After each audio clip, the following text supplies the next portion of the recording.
আসসালামু আলাইকুম এভরিওয়ান, আমি অদিতি। আমি গত কিছুদিন ধরে সবাই জানেন যে ভ্লগ দিতে পারছি না। তো ইতোমধ্যে আমি আপডেট করেছিলাম আমার ইউটিউবের পোস্টের মাধ্যমে যে মাইলস্টোন ট্র্যাজেডিটার কারণে আমি ভীষণ ডিস্টার্ব ছিলাম। এরপর হঠাৎ আমার হাজব্যান্ডের একটু অসুস্থতা ফিল করাতে আমি ভীষণ লো ফিল করছিলাম। হয়তো বা আমার আওয়াজ শুনে এখনও আপনারা বুঝতে পারবেন, আন্দাজ করতে পারবেন। তো এই ভ্লগগুলো রেডি ছিল, তো ভাবলাম যে জাস্ট ভয়েসই তো দেয়া, কিন্তু এখন নতুন করে ভ্লগ শ্যুট করে এডিট করে দেন পাবলিশ করা আমার জন্য খুব বেশি ডিফিকাল্ট হয়ে যাচ্ছিল। আমার ইচ্ছাই হচ্ছিল না যে মন থেকে যে একটা শখের জিনিস যেমন মন থেকে করতে ভালো লাগে, কিন্তু আমার এই শখের জিনিসটাও আমার কাছে ভীষণ বিরক্ত লাগছিল। তো আমার আজকের এই ভ্লগে মোটামুটি 3 দিনের বোধহয় কিছু হালকা পাতলা কিছু ক্লিপস আছে। তো শুক্রবার পর্যন্ত আর কি লাস্ট। তো শনিবার দিন থেকেই হচ্ছে এই সমস্যাটা শুরু হলো আমার হাজব্যান্ডের। ভোর 6:30টার দিকে তিনি তো বরাবরের মতো 5টার দিকে উঠে তারপরে তিনি তার যা কাজ আছে সব কিছু সেরে একেবারে তখন থেকেই নাকি তিনি তার কাঁধে খুব ব্যথা অনুভব করছিলেন। তারপরেও সে এর মধ্যে জিমে গেলেন। তারপর ওখানে গিয়ে যখন দেখলেন যে না সে করতে পারছে না, তাই হাত পা নড়াতে পারছে না, তারপর সে বাসায় চলে আসলো। তো এসে শাওয়ার নিয়ে এসে দেন আমাকে বলছে যে আমার এখানে প্রচণ্ড ব্যথা, একদম কেন যেন মনে হচ্ছে যেন সব লক হয়ে গেছে, আমি হাত নাড়াতে পারছি না, আমি ডান হাতও আমি কোনো শক্তি পাচ্ছি না, মনে হচ্ছে যেন একদম অবশ হয়ে যাচ্ছে। এগুলো শুনেই তো ভয় লাগে।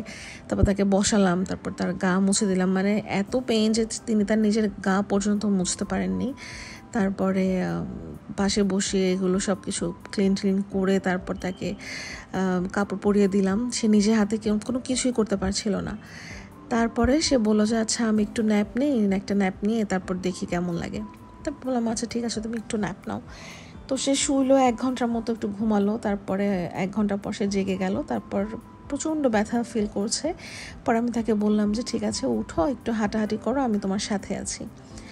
এই যে খাট থেকে সে নামলো, নামার সাথে সাথে এক বিকট চিৎকার, যে এত প্রচণ্ড পেইন তিনি সহ্য করতে পারছেন না, এরকম একটা অবস্থা। আর এর মধ্যে আমি এরকম একটা সিচুয়েশন যদি আপনি দেখেন আপনার পার্টনারে, তখন আপনি কিভাবে নিজেকে কন্ট্রোল করবেন? যাই হোক, তারপরে কোনো মতে আমি তাকে নিয়ে ডাইনিং এরিয়াতে বসালাম। তার প্রচুর ঘাম দিচ্ছে। তারপর টেবিল ফ্যান তার মুখের সামনে দিলাম যেন সে একটু আরাম বোধ করে। তারপর দেখি তার হাত পা একদম ঠান্ডা হয়ে আসছে। তা ওই সময় আমার মাথায় যা আসছে, ড্রাইভারকে আগে ফোন দিয়েছি। তারপর আমার যা উত্তরাতেই থাকে, 10 নম্বরে থাকে, আর আমি 12 নম্বরে, খুব কাছাকাছি। আর ভাবি এখানে অনেক বছর ধরে আছেন এবং তিনি সব কিছু চিনেন। তো ভাবিকে আমি তাড়াতাড়ি ফোন দিলাম। লাকিলি ভাইয়াও বাসায় ছিল। তো ভাবি আমাকে বললো যে অদিতি তুমি তাড়াতাড়ি লুবানাতে নিয়ে আসো, আমরা এখানে আসছি।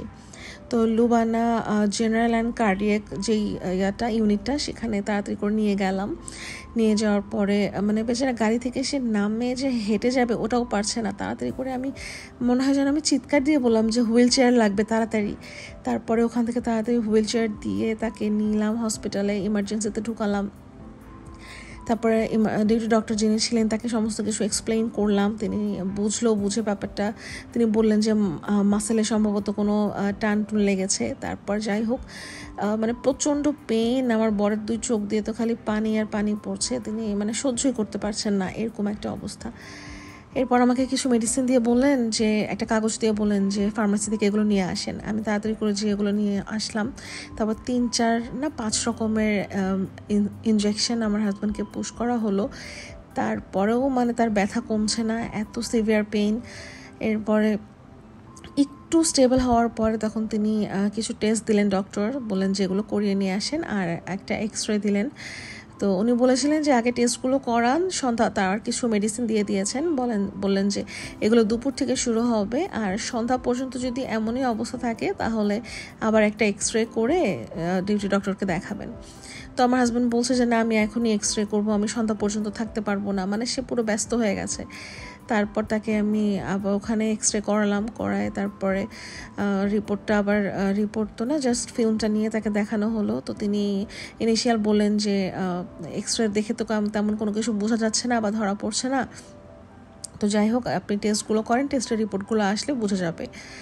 তারপর তো তাকে মানে একটু স্টেবল হওয়ার পর তাকে আমি বাসায় নিয়ে আসলাম, এবং সে বিছানায় মানে শুতেই সে ভয় পাচ্ছে। আমি তাকে বলেছিলাম যে আমি তোমাকে হসপিটালে ভর্তি করে ফেলি, যেহেতু তুমি এত পেইন মানে সহ্য করতে পারছো না। তখন সে বলছে যে না, আমি হসপিটালে ভর্তি হব না, তাহলে আমাকে শোয়ায় রাখবে, আমি শুয়ে থাকতে পারবো না। তো তারপর তাকে বাসায় নিয়ে আসলাম। তারপর আসার পরে তাকে একটু খাওয়ালাম। এরপর যে সে ডাইনিং এরিয়াতে বসেছিল, তো ওখানেই বসেছিল, সে ভয়ের চোটে সে বিছানাতেও যাননি, এমন একটা অবস্থা। তারপরে ওই ডাইনিং টেবিলের উপরে কুশন একটু বালিশ দিয়ে সে যে হেড ডাউন করে যেভাবে বসে থাকে সেভাবে হেড ডাউন করে তিনি বসেছিলেন, একটু ঘুমিয়েছিলেন, এরকম কি অবস্থা। তারপরে সন্ধ্যার পর যখন আবার তাকে মানে রিপোর্টটা নিয়ে আবার ডিটি ডক্টরের কাছে দেখালাম, তো তিনি দেখে বললেন মাশাআল্লাহ রিপোর্ট ভালো, রিপোর্টে কোনো প্রবলেম নেই। আপনি যেহেতু আপনার মাংসপেশিতে এরকম একটা সমস্যা আপনি ফিল করছেন, তো আমি আপনাকে একজন অর্থোপেডিক্সের কাছে পাঠাতে চাচ্ছি। দেন আমাদের ওখানে পাঠানো হলো। তো উনি সেই ডক্টর, অর্থোপেডিক্সের যিনি ডক্টর, উনি সব কিছু শুনলেন, শোনার পরে আবার আরেকটা এক্সরে দিলেন। তো বিকেলবেলা তো আসলে অনেক রাশ থাকে হসপিটালে, সকালবেলাটা আমরা একটু ফাঁকা পেয়েছিলাম, একদম সকাল সকাল ভোরে তো ফাঁকা পেয়েছিলাম, কিন্তু বিকেলের দিকে প্রচণ্ড রাশ ছিল। কোনো মতে হাজব্যান্ডকে একটা ফাঁকা জায়গায় বসিয়ে দেন আমি এগুলো সমস্ত কিছু বিল টিল করিয়ে তাকে এক্সরে করালাম। আবার ওখানে 15-20 মিনিটের মতো বসেছিলাম ফিল্মটা নেওয়ার জন্য। তারপর ফিল্মটা নিয়ে আবার ডক্টরের কাছে গিয়ে তারপর ডক্টর যখন দেখলেন, তো দেখে তিনি বললেন যে মাসেল স্প্যাজম হয়েছে। তো এটাকে আমি প্রথমে জানতাম না যে জিনিসটা আসলে কি, আর ওই সময় যে আমি একটু গুগল করে দেখবো সেটারও আমার ধারণা নেই।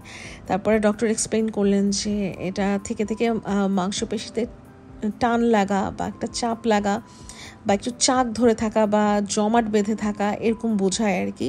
তো এরকম হয় এবং এটাতে নাকি প্রচুর পেইন হয়, যেটা তো খুবই স্বাভাবিক, আমার হাজব্যান্ডকে দেখে আমি বুঝলাম। তো উনি যখন পেইনের ভিতর ছিলেন, তো সম্পূর্ণ আবোল তাবোল কথা বলা শুরু করে দিয়েছিলেন, যেটা আমাকে আরও বেশি ভয় পাইয়ে দিয়েছিল, এবং সে নিজেও প্রচণ্ড ভয় পেয়ে গিয়েছিল। তারপরে যাই হোক, ডক্টরকে দেখানোর পরে তিনি সব ওষুধ আবার নতুন করে লিখে দিলেন। তারপরে ওগুলো সমস্ত কিছু কিনে নিয়ে বাসায় এসে তাকে খাইয়ে দিলাম, আর মেডিসিনগুলো খাইয়ে তাকে আমি শুয়ে দিলাম। তারপরে দেখা যায় যে কিছুক্ষণ একটু ঘুমায়, 5 মিনিটের মতো একটু চোখটা বন্ধ করে, আবার ব্যথায় একদম জেগে ওঠে, বাচ্চাদের মতো পুরো কান্না করে করে যেই জায়গায় উঠছিল বারবার। আমি বুঝতেছিলাম তার পেইন, তাকে আমি যতটুকুন কমফর্ট দেয়া আমার দ্বারা পসিবল আমি সবই চেষ্টা করছিলাম, কিন্তু তিনি কোনোভাবেই ঠান্ডা হচ্ছিলেন না, এত তার ব্যথা ছিল। তারপরে আমাকে বলছে যে আমি থাকতে পারছি না, আমাকে কোনো ইনজেকশন দিয়ে দাও। পরে আমি মনে পড়লো যে ডক্টর বলেছে যে এক্সট্রিম পেইন হলে যেন সাপোজিটরি দেওয়া হয়। তারপর তাকে আমি সাপোজিটরিটা দিলাম, দেওয়ার পরে একটু কিছুক্ষণ হাঁটলো তিনি, তার সাথে সাথে আমিও হাঁটলাম। এরপরে মানে এত বেশি পেনের ভিতর ছিল আর এত অস্থির ছিল তিনি, একটা মেডিসিন যে আমি তাকে দিলাম সেটা কাজ করতেও তো একটু সময় লাগবে, মানে সেই সময়টুকুন ধৈর্য ধরে থাকার মতো তার অবস্থা ছিল না এরকম। তো তারপর তিনি ভীষণ অস্থির হওয়ার পরে আমি তাকে বললাম আচ্ছা তুমি বসো, আমি তোমাকে একটু গরম শেক দিয়ে দিচ্ছি। তারপরে ওই যে প্রায় আধা ঘন্টার মতো গরম শেক দিয়ে দিলাম। তারপরে ততক্ষণে মনে হয় ওষুধটাও কাজ করা শুরু করেছিল, সাপোজিটরিটা। তো দুটো মিলে তার একটু আরাম হয়েছে এবং মাশাআল্লাহ তারপর তিনি একটু ভালো মতো ঘুমাতে পেরেছেন। তো সারা রাতে তার আর কোনো সমস্যা হয়নি, তিনি মাশাআল্লাহ ভালোভাবে ঘুমাতে পেরেছেন। তো পরদিন সকালবেলা আমি তাকে বললাম যে তুমি আগে একটু শাওয়ার নাও, শাওয়ার নিয়ে ওই যে গরম পানি যখন পড়বে শাওয়ার নিচে তুমি তোমার শোল্ডারটা দিয়ে রাখবে, যেন গরম পানিটা একদম গায়ের উপর পড়ে, তো দেখবে অনেক আরাম পাবে। তো আমার কথা মতো তিনি ওই কাজটাই করেছেন এবং বেশ আরাম পেয়েছিলেন মাশাআল্লাহ। এরপরে ওই শরীরে অসুস্থতা নিয়েই তিনি আবার ভার্সিটিতে গেলেন, কারণ পরীক্ষা ছিল, বাচ্চাদের পরীক্ষাগুলো নিতে হতো। তো তিনি বলে যে এভাবে যদি আমি মিস দিই তাহলে ওদের জন্য তো এটা ক্ষতি। ওদের কথা চিন্তা করে আবার তিনি গেলেন এই অবস্থায়, গিয়ে কোনো মতে পরীক্ষা দুটো নিয়ে বাসা চলে আসছেন। এরপর এই 2 দিন তিনি রেস্টেই ছিলেন এবং আমি ভীষণ রাগ হয়েছিলাম যে সে কিন্তু আমার কথা শুনে না। সে প্রচুর ওয়ার্কাহলিক একজন মানুষ, সে কাজ ছাড়া কিছু বোঝে না, তার কাজ করাই লাগবে। সে মানে বাসায় যে সে কিছুক্ষণ বসবে এটা মনে হয় যেন তার নীতির বাহিরে, এমন কোনো কিছু। ওই এক বৃহস্পতিবার সে আমার জন্য রেখেছে, ওটাই। এর ব্যতীত অন্য কোনো দিন মানে সে শান্তিমতো ঘরে বসবে না বা কোনো কিছু না। তার কাজ কাজ কাজ, তার পারফরমেন্স ভালো হতে হবে, ভার্সিটিতে তার পারফরমেন্স যেন ভালো থাকে, যেন তার প্রমোশনে কখনো কোনো প্রবলেম না হয়। মানে এই সমস্ত জিনিস নিয়ে সে সবসময় মানে নিজেকে এতটাই এনগেজ রাখেন যে মানে নিজের শরীর, নিজের কোনো কিছুই তার মাথায় থাকে না।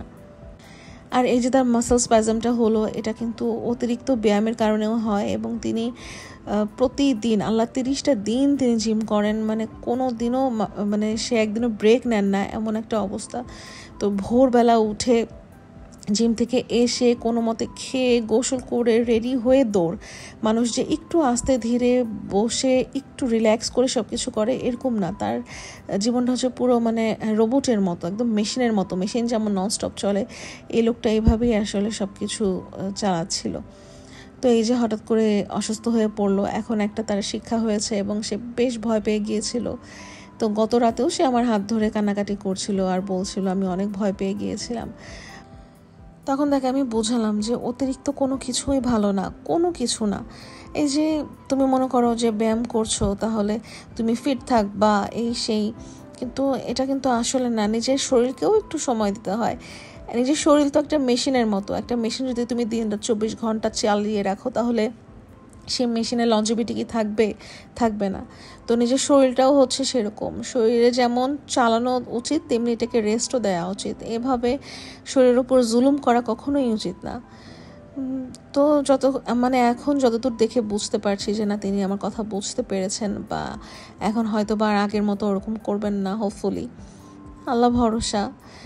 আর আমার এই পোস্ট শেয়ার করার পর থেকে অনেক আপু ভাইয়েরা আমাকে অনেক দোয়া করেছেন আমাদের জন্য, আমার হাজব্যান্ডের জন্য। আমার আসলে কৃতজ্ঞতা প্রকাশ করার মতো ভাষাও আমি হারিয়ে ফেলেছি। তো আপু ভাইয়েরা, আপনাদের অনেক অনেক ধন্যবাদ আমাদের জন্য এত দোয়া করার জন্য, অনেক ধন্যবাদ। আর আজকের ভ্লগে যে আমি কি দিয়েছি, কি করেছি আমি কিছুই জানি না, তবে এখানে কাঁকরোল ভর্তার রেসিপিটা আছে। আপনাদের সুবিধার্থে আমি স্ক্রিনে লিখে দিব, কারণ আমি তো সব কথা বলতেই আমার পুরো ভ্লগ চলে গেল। তো ইনশাল্লাহ আশা করি আপনাদের ওই রেসিপিটা আপনারা পেয়ে যাবেন। তো ভালো থাকবেন, আর ইনশাল্লাহ আমি চেষ্টা করব আবার আগের মতো রেগুলার হতে। আল্লাহ হাফেজ।